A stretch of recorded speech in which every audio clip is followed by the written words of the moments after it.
is Functionally Literate. It's me, Ryan. And Cara. My wife. My husband. Hello. Hello. What are we doing this week? Oh, we are talking about The Princess Bride. We're resuming our discussion, chapters 1 through 4. And, quite chapters there were. Yes, now that we're done with the introductions. Mm-hmm.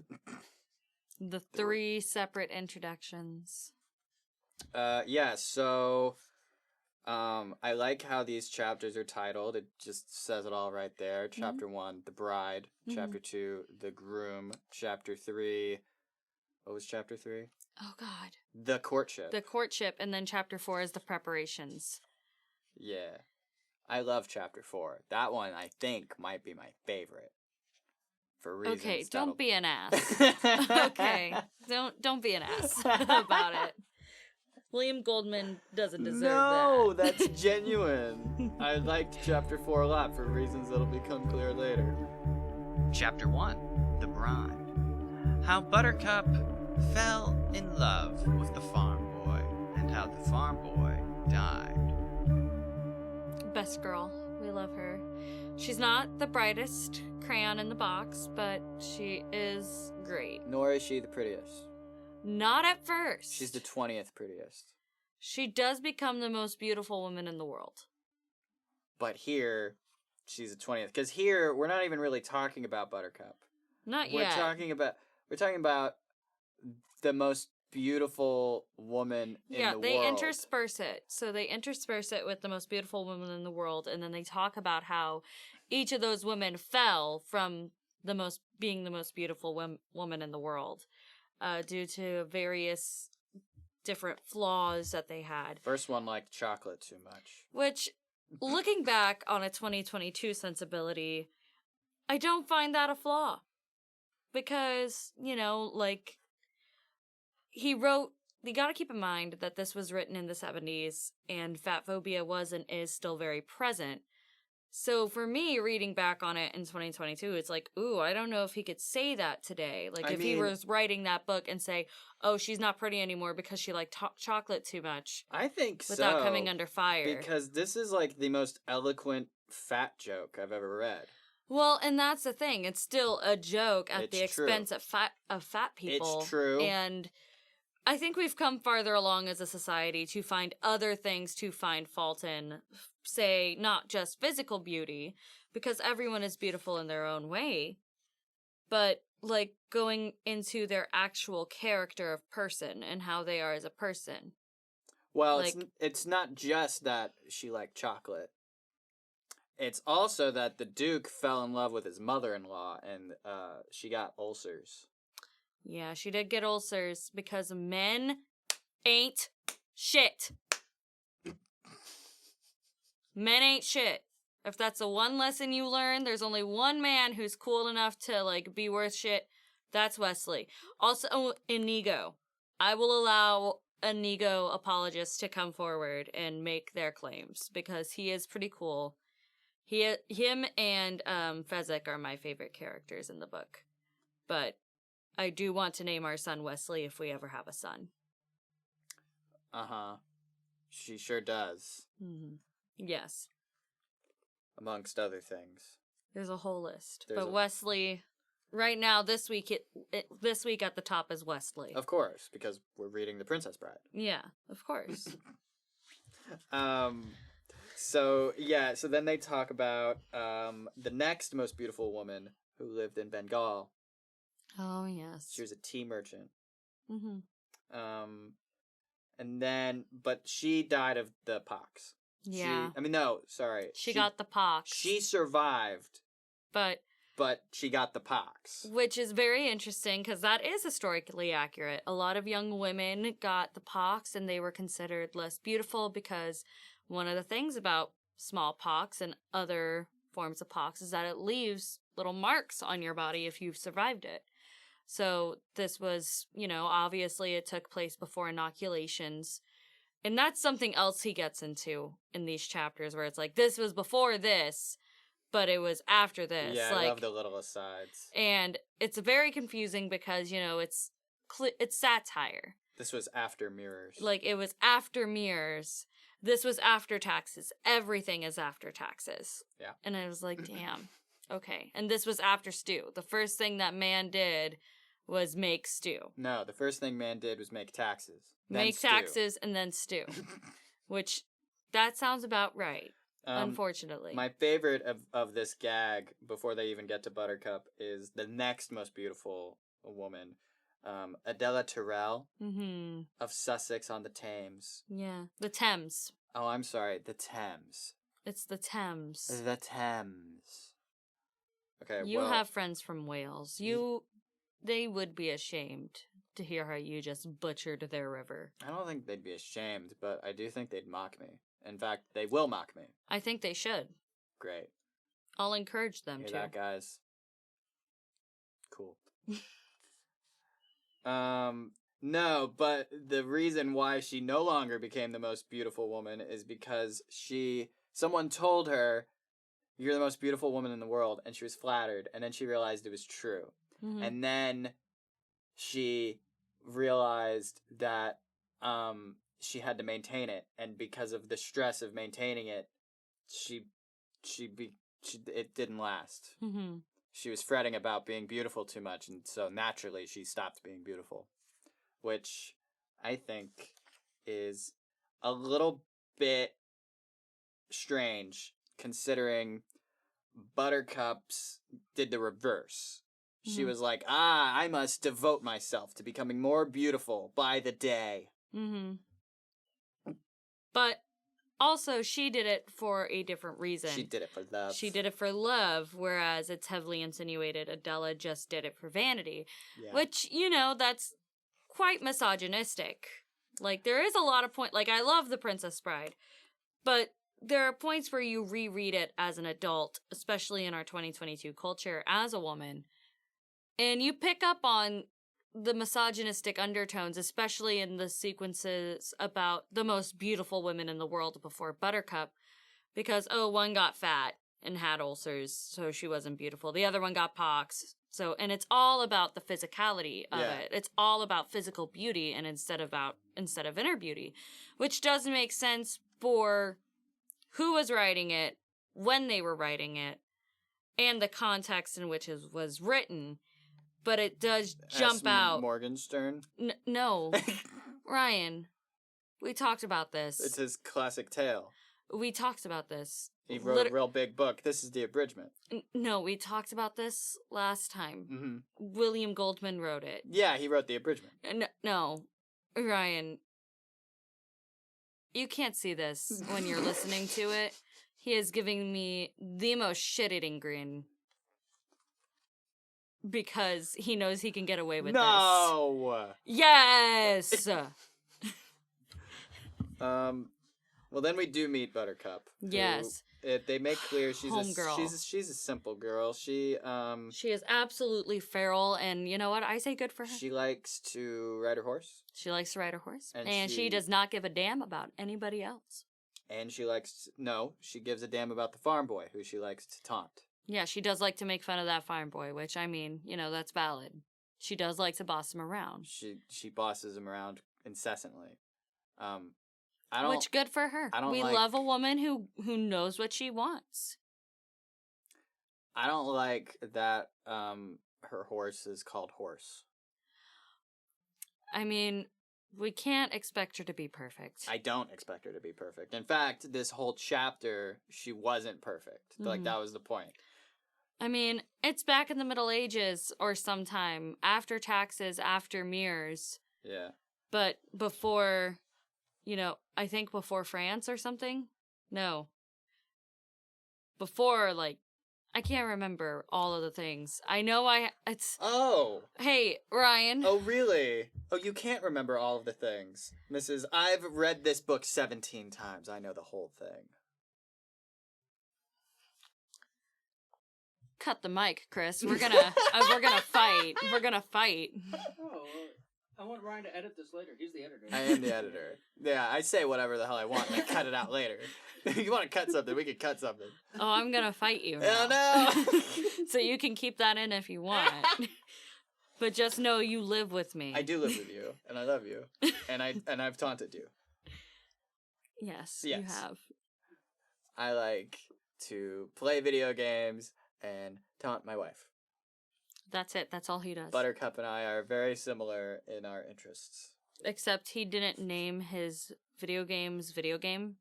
It's true. Each of his video games does have a different name, but he didn't have to name them. So, It's I mean, also I don't true. know if you want to give him the credit for that. You should not. Mm-hmm. Yes, that's it. That's true. Yeah. But yeah, so they talk about how she bosses the farm boy around, and every time he just says "as you wish," and then he does whatever she tells him. And she's like, he's really Get dumb. you a freak like that, ladies. Get you a man's. Well, she doesn't appreciate him. She just thinks he's like, the dumb farm boy. He doesn't say anything except "as you wish." Which, that's her mistake. Mm-hmm. But you know what? It's fine. She's worrying about her own stuff. She's not worrying about anything. Her parents, though, they think that she should try harder. They think that she should bathe, for starters. I think it's just such a shame that we didn't get their parents in the movie.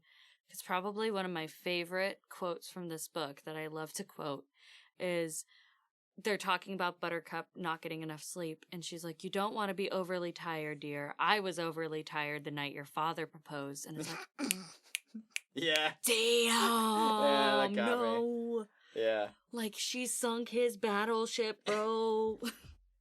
Because they're also keeping track of their arguments throughout the day, and Mom is always winning. Which, That's what you think? yeah, they straight up say it's always like the mother is always in the lead when they're talking about tallying how many rows they've had in a day. Is that what that was? Yeah. Like when they were like 16 to 13, 43 to 22. Yeah, that's Mom. Okay. That's Mom winning. Every time. Every time. Okay. As it should be. Yeah. Talks about how all the boys love her, despite the fact that she doesn't bathe. She is a feral creature. It's the Rhiannon effect, if you will. This, it's just one of those like weird hippy-dippy things. She is a free, untamed creature, and they want to be the ones to domesticate her. Mm-hmm. And Wesley does not care about domesticating this woman. No, he just does everything she tells him. Which, oh, God, get me a freak Which like is that. usually like farm stuff. Usually farm stuff. You want someone that just does whatever, they tell you. With as you wish. As you wish. Right. Yeah. Sure. They have to say as you wish. I failed to do that. Yeah, I still married you, though. You did. Appreciate I that. wasn't overly tired the night you proposed, though. No. I kind of told you to propose to me. You did. So. You asked me why I hadn't yet. Yeah. Yeah. And then I did. And then you did. Because I love you. Yeah. Mwah. Mwah. It wasn't this nonsense. Let's see. So then it talks about Humperdink. Wait. We're still in chapter 1, aren't we? Yeah, it talks about Humperdink a little bit in chapter 1. It does, yeah. It basically explains about how he has a confidant called Rugen. Rugen is a count. Sure is. Yeah. Not the Count, like the Count from Sesame Street or No. Dracula, but a Count. He's a count. He is a Count. Of Florin, I think. Yep. He's the Count of Florin. He's like Humperdink's right-hand man. Yeah. And so they're besties. And it talks about how Rugen, the Count, met Buttercup, which I do love. This story is absurd. I do love the change of Rugen not having a wife, because the way that Christopher Guest and Christopher Sarandon play it, I don't know if this was intentional or not. This is something I should have asked when I met Christopher Sarandon. Mm-hmm. I should have asked him this, but I've always headcanoned it that Count Rugen and Humperdink are like madly in love with each other. And that's why he's like, well, I gotta get a wife so she can be the queen, and then I'm gonna kill her so I can start a war. Because it's so out of nowhere without the context that the book gives us for why he wants to start a war with Gilder. Because the book goes into why he wants to start a war. But the movie's just like, I just want to start a war with Gilder. For funsies, because I'm just like that. I mean, he does legit just say in here, well, we'll get to that. Yeah. But it's I just really love it because there's this line where it's like and like it's so good. It's so good. And we'll talk about it more when we get to like the zoo of death chapter. that's next chapter. Soon, Right now like we're talking coming about soon. Buttercup. No, I'm talking about when Wesley's in the zoo of death. There's a whole chapter devoted to the Zoo of Death. Yeah, there's a whole chapter talking about like the machine. So when we're talking about the machine, I'll bring up that scene that I'm talking about. Okay. Fans of the movie probably know what I'm talking about because you've got nothing if you haven't got your health. Right. And it's just like it's so good. It's just such a good movie, and I love that William Goldman got to do the screenplay. I do think that having the Countess would have been a lot on screen, and I think it was a very wise decision to cut her from the movie. What, you think it would have been a lot to have had this older woman fawning over the farm boy, feeding the cows? Yes. I mean, just based on how she's described, because I've always pictured her as, you know, very tall, very Angelica Houston-like, honestly, is how I think of her. Which Angelica Houston played Morticia in The Addams Family. So, you know, very tall, very svelte. She really, when they talk about her, they talk about her sense of style in that she's got a lot of it. Yeah.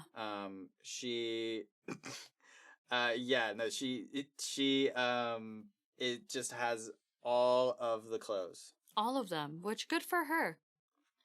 Like Count Rugen, oh my god, may be bad at a lot of things. Like he may be a bad guy, but goddamn, he does keep his wife clothed, which good for her. And then it goes into italics, and this is where Goldman explains, okay, hi, all abridging remarks and other comments are going to be in this fancy italic type, so you know it's me. Which, I mean, that's nice. I've cut nothing from chapter 1. It's good as is. Yeah, that was basically what the italic said. He also explains a little bit about, like, Morgenstern using parentheses. Mm-hmm. Because the editor is like, help? What is this? Right. Help? Right. And I'm like, you know what, honestly? Same. I understand why you would say these things, editor. I'm sorry that this is your job. You seem kind of really upset to be editing this book. I mean, I love the asides. This was before glamour. But if it hadn't been for ladies like the Countess, there would never have been a need for its invention.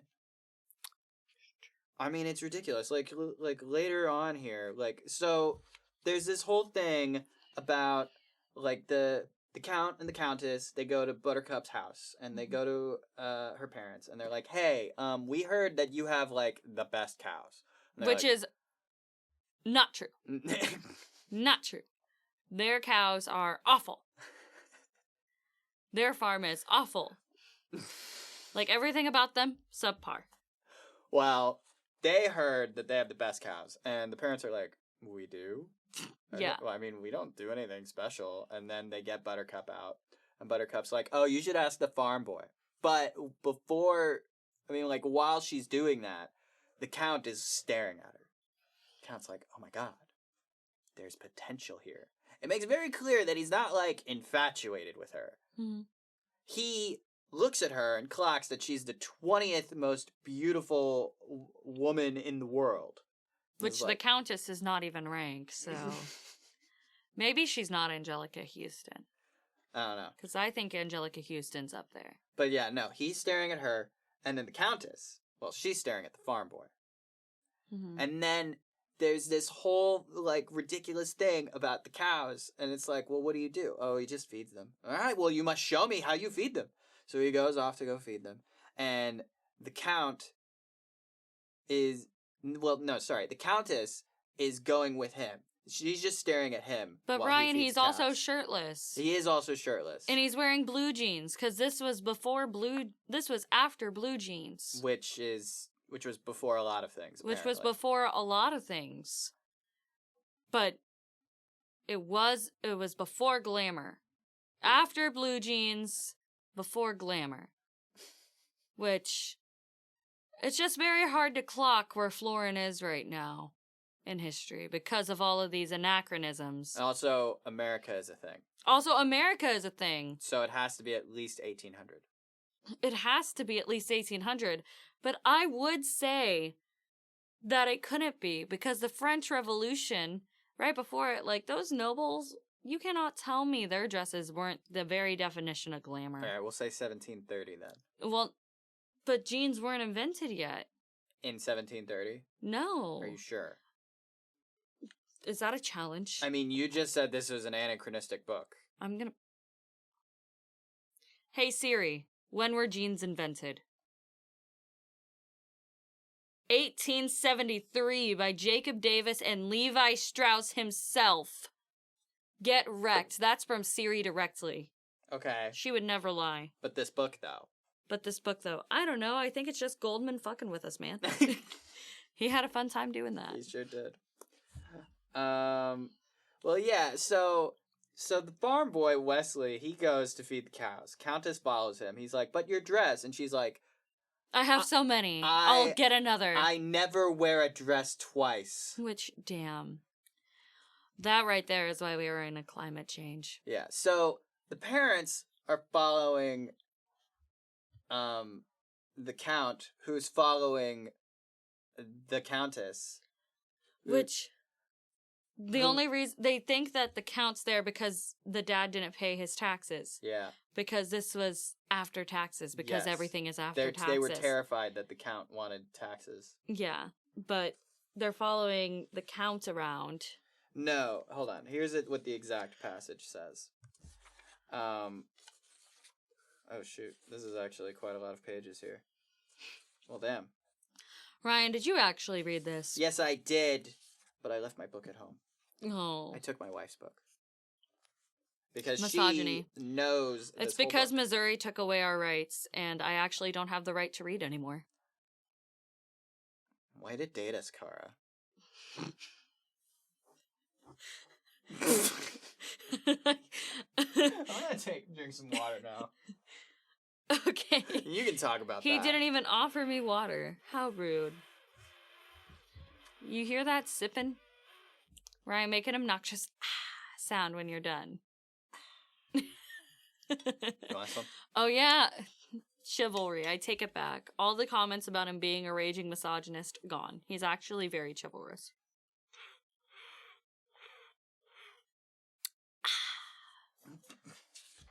Not sponsored by Coca-Cola. So yeah, no. So here's the sequence. We've got the Countess following the farm boy. We've got Buttercup following them because she is pissed. She doesn't know why. She is experiencing jealousy for the first time. And she doesn't understand that, which I'm like, oh, sweetie. The Count is following her because he's enamored with her. The parents are following him because they are very confused about what's happening. They don't understand why the hell the Countess is like watching the farm boy feed cows, which they discuss at dinner. He's just like, he just fed them. That's it. I don't get it. I mean, I understand why the Countess is watching the farm boy feed cows. Because Wesley's hot. Wesley is hot. Which that is peak Carrie Elwes there. We have quite a few pages here of an internal dialogue where Buttercup is slowly realizing, oh shit, I'm in love with the farm boy. Because she sees the farm boy is staring back at the Countess. Which I think that Wesley was staring back at this woman because he was trying to assess, is this my type? Could I be a sugar baby? Could be a sugar baby. But no, 'tis not my type. Yeah. And I would love to get an alternate universe book. What if Wesley became the Countess's sugar baby? Yeah, Let's pull on that thread for a bit. I was actually wondering that myself. It's funny you mentioned that. I was actually thinking to myself, you know what? That would be an interesting story if the Countess was involved. And the reason why Buttercup and Wesley never got together is because, well, you know, the Countess decided that she wanted to jump that guy's bones. Understandable. Yeah. Understand. And then, of course, Buttercup had to marry Humperdink. Gross. Disgusting. Well, I don't think that would have happened because the only reason Buttercup puts herself through to becoming the most beautiful woman in the world is for Wesley. Because she's like, I need to be worthy of him when he gets back, which I don't think Wesley was ever like, you need to make yourself beautiful for me. I think that's just something she assumed was like, I guess that's what I have to do because society says so. It is. Like, at no point does that happen. Like, no, she professes her love for him and through a series of similes and metaphors. Yes. It's very exhaustive. It's very exhaustive. And then Wesley he's shuts like, the door in her face. And I'm like, ooh, babe. Feels bad, man. Sorry about ya.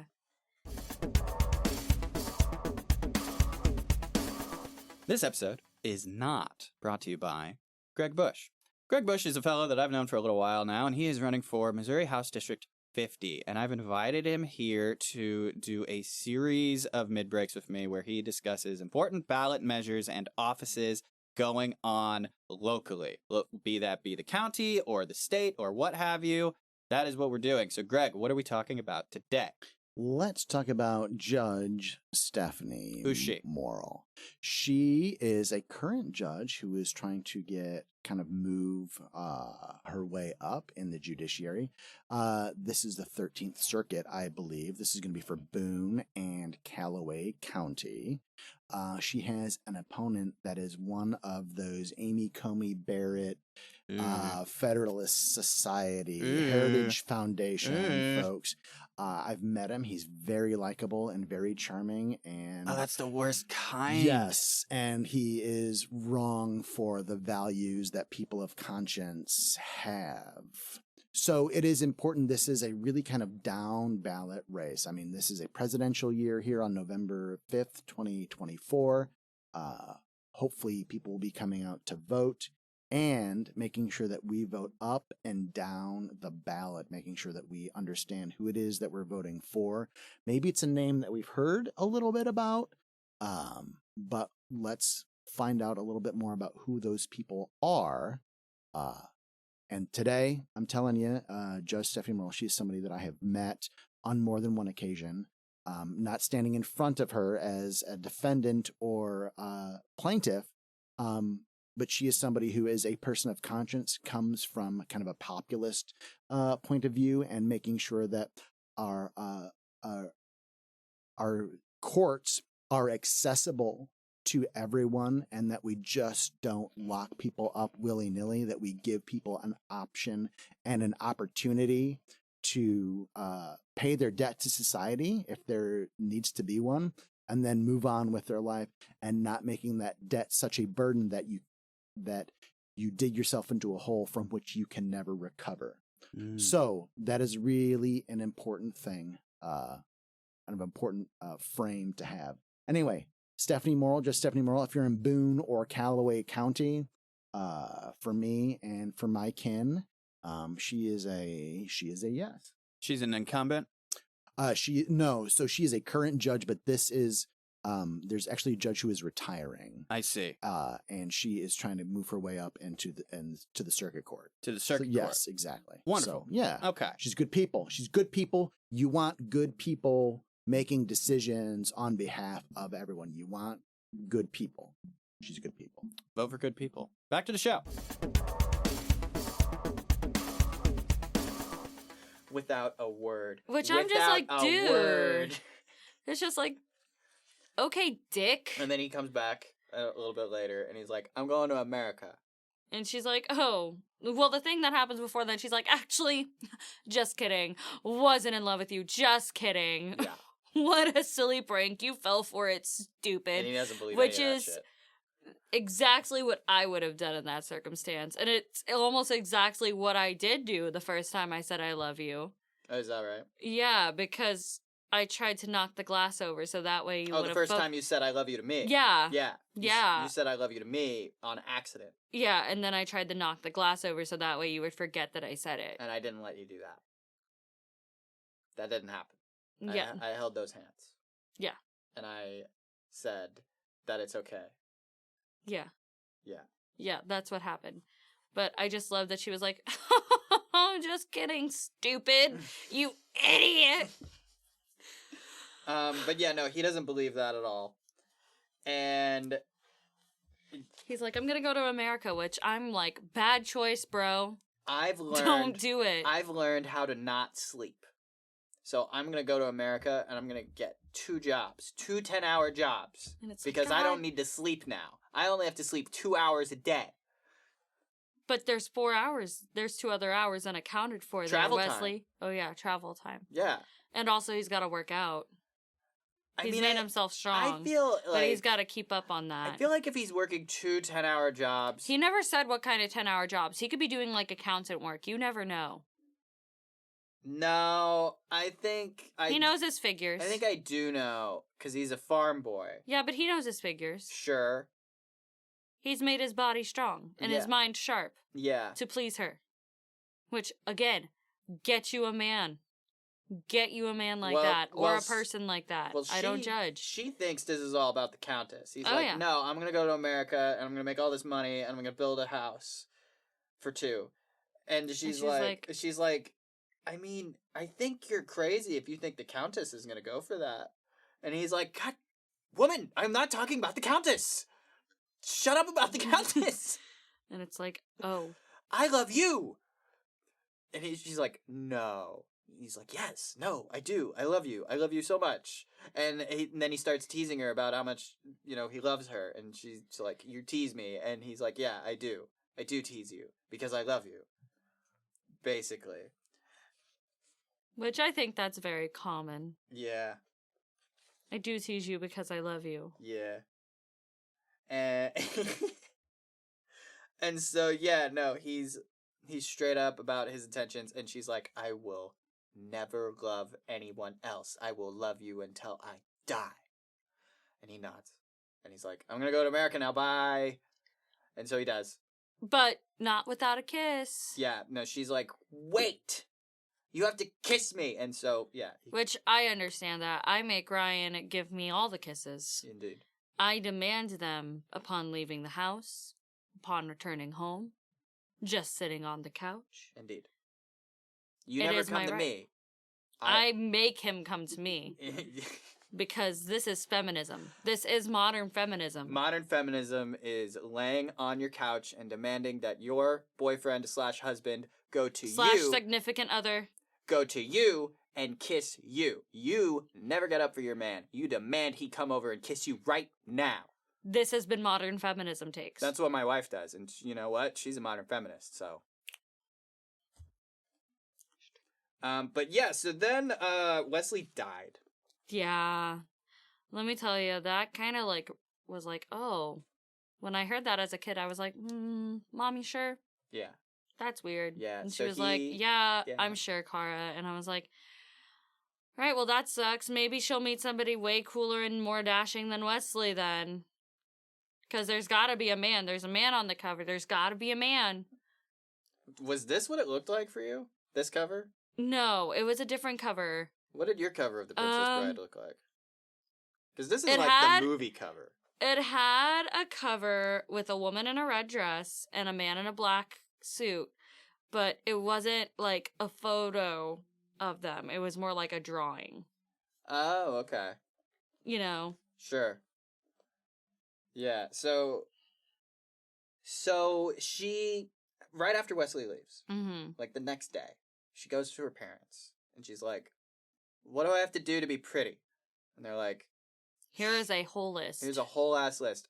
Shower, brush your hair, clean your elbows, clean your knees, clean behind your ears. Just really scrub down. She's like, oh, that's going to be a lot of work. And then they get into her new routine, which is to do all of the farm boys' chores. And then when she's done doing that, in the afternoon, she makes herself prim and proper. She does that every day. And then she gets more and more and more and more beautiful because, as you said, she's doing this for love. And whenever anybody asks how Wesley's doing, she's like, he's doing great. He just wrote me. And then she recites the letter. Yeah. And they're like, oh my God, okay, that was a lot.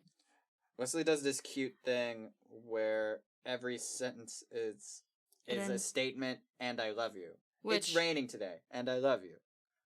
I'm getting on this ship, and I love you. What?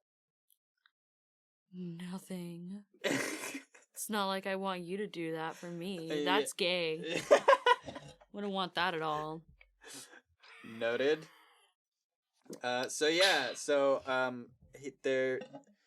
Her parents receive word that the ship that Wesley charted to America from London was attacked by pirates. Which, damn. And Buttercup's like, so he's captured then. The dread pirate Robert's attacked. Oh, you mean that pirate that never leaves any survivors? Yeah. And so then Buttercup, she goes to her room, and she stays in there. She's quiet for a long time. 3 days. For 3 days. She doesn't eat anything. Not really. She eats enough to survive. And then she comes out, and she's fine. She's just fine. And her parents are like really, really worried because she's fine. Mm-hmm. And she came out the most beautiful woman in the world. Yeah. Because all of the traces of babyhood, all of the traces of baby fat childhood had disappeared from her in 3 days. Yeah. Because she lost somebody she loved. Which I think it's interesting that he makes the equation of grief to becoming a woman. Like, becoming a woman is grief. Which I think that's what a lot of women can relate to. Yeah. Because there's a loss of time, there's a loss of innocence there. And a lot of women are forced into it because they're forced to become a grown-up much more quickly than they ever should have been. I mean, she made it to 18. She made it to 18, but before that happened, she had something horrible to her, and after that, she was no longer a girl, she was a woman. She was straight up. She was like, I'm fine. You're sure? Father asked, and she's like, yes. But I must never love again. Which, I mean, good for you for keeping your promise, girly, but, also... Like, it's like, damn, because then there's, like, a whole line break. She never did. Chapter 2, The Groom. How Prince Humperdink determined that he must get married. Humperdink! So this is... it starts with the abridgment italicis. Where Goldman is straight up like, okay, so this is the chapter that my son had to stop reading. And I don't blame him. Like, I don't understand why Morgenstern wrote it this way. Because it's a whole ass 66 pages of Florinese history. Related to the crown. So Morgenstern wrote all about Humperdink's family for 66 pages before even talking about Humperdink. So of course my son lost interest. Prince Humperdink. He's shaped like a barrel. Yes. He walks like a crab. He would be a terrible ballet dancer. But an excellent rugby player. Yes. Good for him. He loves to hunt. He loves hunting, like, a whole lot. But he's also practical. He's the heir to the crown. Yeah. He knows that. Yeah. And he knows that if his father dies, he needs to be close by. So he's like, okay, I'm going to bring all of the most dangerous animals to me. And he creates a zoo of death. Which, I mean, good for him. He knows what he wants. And he goes out and gets it. He is a go-getter. Good for him. The zoo of death is insane. It is. It's 5 floors. It is insane. And it's all underground. I am sad that the zoo of death, like the entire zoo of death, is not in the movie. But I do understand why it was cut. Yeah. But, So the first floor is fast stuff. Fast animals. The second floor is strong stuff. Really tough, like rhinos. Yeah. Third floor is poisonous shit. And the fourth floor is enemies of fear. Shrieking tarantula, blood eagle, and the sucking squid. Which none of those are real. No, but they sound terrifying. The shrieking tarantula, the only spider capable of sound. Tag yourself. I'm the sucking squid. What? Tag yourself. Which one of those are you? Are you the shrieking tarantula or the blood eagle or the sucking squid? The blood eagle thrives on human flesh. I think if the goal here is to be the most terrifying thing. No, you're just describing yourself as one of those animals, Ryan. I'm describing myself as one of those Oh my animals? God, you're a senior citizen. I know. You don't understand tag yourself. I And that took place back when we were graduating high school. Like, that was the big peak for tag yourself memes. Well, you know what? I kind of hated Facebook always. Facebook was not the only source for memes, you barbarian. No, Reddit's also great for memes, but I don't tag myself in Reddit memes. I am bewildered. I'll explain to him tag yourself memes, I promise, before our next session. Chris, tag yourself. Are you the blood eagle, the sucking squid, or the shrieking tarantula? I mean, the tarantula sounds awesome. Yeah, the tarantula does sound That's pretty me. cool, I'm right? the tarantula. Shrieking tarantula. We got it. I'll be the blood eagle. Okay. I'll eat human flesh. Is that a threat or a promise? I'll rend and tear until it's done. Rend and tear. The Doomslayer. Yeah, and so then it talks about the 5th level, which is empty. Sure is. That's reserved for things even more challenging, like something worthy, which he hasn't determined what it is yet, but he's fine with that. 4 levels of like things is fine. And it's all for the sake of variety, right? They're like, I'm feeling strong today. Throw me a rhino. And it's PETA's worst nightmare, honestly. Yeah. PETA's worst nightmare. This one man killing all of these animals. Uh-huh. Mm-hmm. Mm-hmm. I feel so bad for the poor orangutan that he's killing during this chapter, because he's like, I'm gonna wrestle it. Yeah. It's very much like Steve Irwin, I'm gonna wrestle it, but like the opposite of Steve Irwin attitude. So yeah, he's fighting this orangutan, and Count Rugen's like, I have news. And he's like, can it wait? And Rugen's like, for how long? And then it's like, crack! And then the orangutan's dead. And he's like, what's up? Which, very chill of him. Yeah. Very chill. Mm-hmm. So he's like, what's up? And Rugen's like, your father's dying. And Humperdink says, like, probably my favorite line so far. He's like, drat. Now I have to get married. Which is exactly what Ryan said after he proposed. Well, we waited 2 years. Sure did. There was a whole pandemic. There was a whole pandemic, but we were planning on waiting for 2 years It before worked the out Panda that Express was a thing. It worked out that way. Works out that way. Yeah. Chapter 3 The Courtship. How Buttercup agreed to marry Prince Humperdink so long as she never had to love him. Very practical of them. It is very practical. And you know what? It's actually a very healthy conversation, I find, because they're both upfront about their expectations. Yeah. And they're like, all right, these are the expectations. Yeah. I'm good with these expectations. Are you good with these expectations? I am good with these expectations. Maybe And I'm we like, should- that's a more mature conversation. Maybe we should talk about what those expectations were. Yeah, we should. Basically, Buttercup's like, I can't marry you because I don't love you. And he's like, idiot, do you think royalty marries for love? I don't love you either. I'm just marrying you because I gotta. Now marry me or I'll kill you. And she's like, okay, well, but love though. And he's like, seriously, I don't want your love. I want babies. Like, he's straight up, he's like, listen, I'm the heir to the throne. If my father dies, then I become king. King needs to have an heir. I don't have an heir.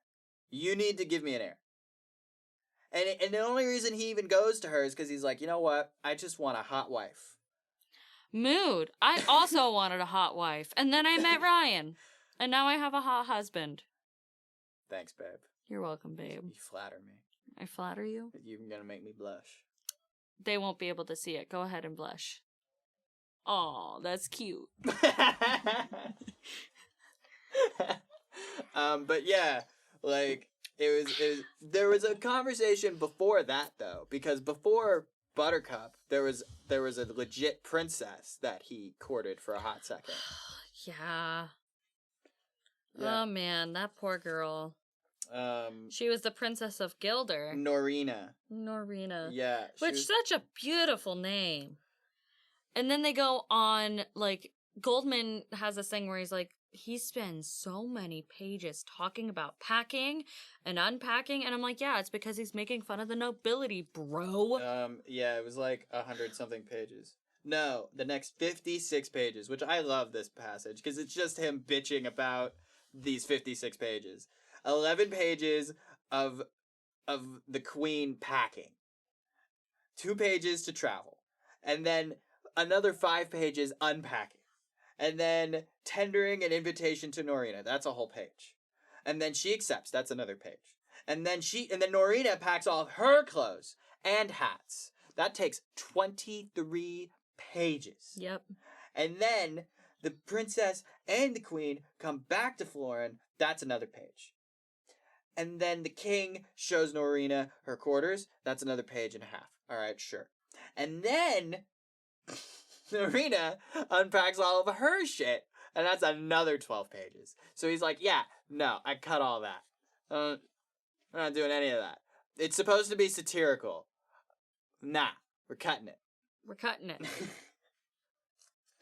And so he resumes at dinner. The dinner that was like, I gather this dinner was important. Yes. This was going to be like when the... It's their engagement dinner, pretty Right. much. It's when he is expected to, at the end of the night, propose to her after the dinner in front of all of the nobles, and it's supposed to unite the kingdoms. Except that's not what happens, because, let me tell you, that North Wind, Shall we she just, is a bitch. do we want to tell the punchline, or do we want to set it up? So, there's a lot of hats. Yeah. It's very important that she has a hat. Yeah, she changes her hats all the time. Changes her hats all the time. Hat for And every the way Goldman frames it is he goes minute by minute. And it's like, at this time, they were very close. 8:23. They were very close. Fine. They were fine. They were best of friends. 8:24. War. And it was like, damn. What happened? What happened? It's so weird the way they describe it. Basically, three doors into the dining room opened at once. Yeah. The north doors, which was in the kitchen, opened. 5 seconds later, the south doors opened. And then the east door, the king's door, opened. Which, the king's door, that was an absurd justification. Mm-hmm. The king always has to enter a room from the east because he has to be closest to the sun. What kind of crap is that? Well, anyways. I don't think that has any historical basis. I think Goldman was just, again, fucking with us. Yeah. For the shits and gigs. Yeah, sure. Well, it worked. Yeah. The idea of this, because, like, it's not a great door either. It's a really shitty door that, like, 4 servants have to open for him. Mm-hmm. But yeah, so all 3 of these doors open. And they were, what was the dinner? It was like... There was so much. The important thing was was essence of brandied pig. Mm-hmm. That's not a real thing. It is. What is that? So basically they take the juice from the pig mixed with the brandy that it was used to cook in, and it makes like this nice little sauce that you can dip your pig into. Okay. Well, the brandy was on the south side. The kitchen was on the north side. The king was on the east side. They all go in at once. Suddenly it's very drafty. Drafty enough to knock Norina's hat off. She went to go pick it up, put it back on, went back and sat down. Too late. Damage had already been done. Humperdink's pissed. He's like, get out of here. And he stalks off. Get out of here, you dame. And then the queen catches up with him and is like, did you have to do it like that? And he's like, yeah, Mom. Because she's bald. Evil stepmom. Which he calls her the evil stepmother. She is the nicest woman in this book. She deserves none of that. And he's like, she's just my evil stepmother because that's the only stories I knew about stepmothers. Mood. And it's like, listen, I have a very nice stepmother. Her name's Kathy. She's the nicest lady I've met. You had an evil stepfather. I did have an evil stepfather. He fucking sucked. He can eat a dick. And then, yeah, so, he's like, I'm going to declare war on Gilder. How dare they send me a bald princess to marry? Fucking rude. And then, you know, he goes to Buttercup and he's like, marry me or die. And she's like, well, shit. I'll never love you. And he's like, I wouldn't want it if I had it. And she's like, then by all means, let us marry. That's very practical. Yeah. Chapter 4, The Preparations. How Buttercup was trained over many years to become a princess. Chapter 4 is a page and a half, which is why it's Ryan's favorite chapter so far. So, because the entire chapter is in italics, it's literally just, it's the summary of the preparations. So, the way Goldman frames this is, his father said, and, this and that happened, and there's one thing or another, and 3 years passed. And he's like, I know why my father did that now. I never bothered to read this chapter, of course. This is the longest chapter, and I'm cutting all of it. It's because it's all talking about getting Buttercup ready to be a princess. Indeed. Because first of all, she needs to become a princess. So they give her some land. And now she's the princess of Hammersmith. Which, bitch in name, not a great plot of land. But that doesn't matter. She just needs to be a princess. Which means she has to own land. Damn it. Capitalism at it again. So yeah, and then also it talks about a bit about the Miracle Man working with King Lothran. So explain this to me, because apparently Morgenstern hates doctors, but he loves Miracle Men. And they talk about how they replaced a Miracle Man with a new Miracle Man, which presumably is Miracle Max. No. Not Miracle Max. The Miracle Man who was replaced is Miracle Max. Damn them. How dare they? Well, they just did. Yeah, they did. They don't know. They don't care. And they didn't know that Miracle Max would become a fan favorite character in the book they didn't know they were a part of. Yeah, and we're also skipping over 72 pages of Buttercup learning to become a princess. Yeah. 105-page chapter. Skipped. Just down to a page and a quarter. One thing and another, 3 years passed. That's why that's my favorite. I love the idea of oh yeah, no, there's 105 pages of boring stuff and 3 years passed. Yeah. On to the announcement. Yeah. Which is Chapter 5. Which is the longest chapter so far, which is why we're going to devote an entire episode to it. Mm-hmm. Next time. Yeah. It is. So the announcement starts on page 97 and it ends on page 128. So it is the longest chapter in the book. So after that, we will get back to you. Your homework for this week is to tag yourself as one of the creatures in the blood zoo. In the Zoo of Death. Wait, rather. Any of the creatures in the Zoo of Death or just on the 4th floor? Any of the creatures on the Zoo of Death. Also, if you want to make up a creature of fear for the 4th floor, we love D&D ideas. We love D&D ideas. So you can go ahead and Chris, are we going to use the Shrieking Tarantula? No one but us would know. Maybe. I'm pretty sure everyone would know if they've read The Princess Bride. True. Maybe. I'm